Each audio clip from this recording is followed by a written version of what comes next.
ఇప్పుడే భర్త మహాశైలకు విజ్ఞప్తి చూసి వస్తున్నా అన్న బయటికి. ఆడియన్స్కి ఇదే నా విజ్ఞప్తి, మీరు సినిమాకి వెళ్తారా లేదా మీకే వదిలేస్తున్నాను.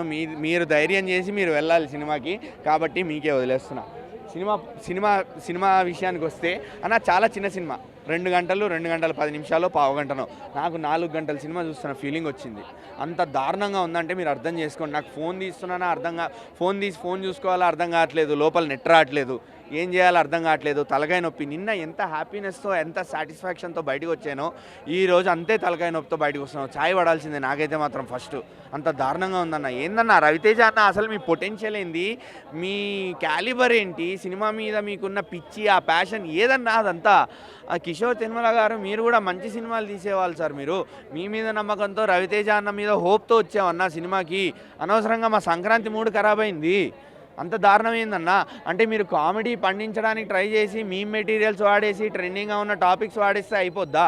సినిమాలో ఇన్వాల్వ్మెంట్ ట్రై చేసి కొంచెం జనాల్ని ఇన్వాల్వ్ చేశాక అప్పుడు స్టోరీలోకి తీసుకెళ్ళి కామెడీ జెన్యున్గా దానంతట అదే వచ్చేలాగా చూసుంటే ఇంకా బాగుండేది కదన్నా. ఎంతసేపు అనవసరం లేకుండా సిచ్యువేషన్కి తగ్గట్టు లేకుండా పాటలు పెట్టేసి లాస్ట్లో సర్ప్రైజ్ అని అన్నారు కదా, ఏంది తెలుసా సర్ప్రైజు? సీరియల్ పాటలు పెట్టారన్నా.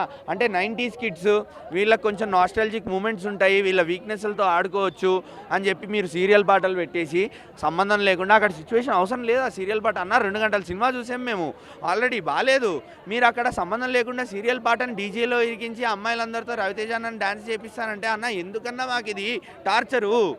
అలా ఉంది సినిమా. నేను ఇంకా చెప్పుకుంటూ పోతే ఇంకా చాలా దారుణాలు వెళ్తాయి. సో ఓవరాల్గా నేనైతే ఒకటే చెప్తా, సినిమా మాత్రం బాగాలేదు. సంక్రాంతి బరిలో నుంచి అయితే క్లియర్గా తప్పేసుకుంటుంది. అండ్ హీరోయిన్స్ వాళ్ళు యాక్ట్ చేశారు, రవితేజ అన్న యాక్ట్ చేశాడు, వాళ్ళందరూ 100% ఎఫర్ట్స్ పెట్టారు. వెన్నెల కిషోర్, సత్య అందరూ ఎఫర్ట్స్ పెట్టారు, కాదనట్లేదు. కానీ అదే జెన్యూనిటీ లేదు సినిమాలో దమ్ము లేకపోతే ఎంతమంది ఎంతలా బాగా యాక్ట్ చేసినా వేస్టే. అది బాస్ అవని, రవితేజ అవని, మహేష్ బాబు అవని, ప్రభాస్ అవని, ఎవరైనా అవని, సినిమాలో దమ్ము ఉండాలి ఫస్ట్. అది అయితే లేదు ఇక్కడ. సో ఓవరాల్గా టోటల్ ఫెయిల్యూర్.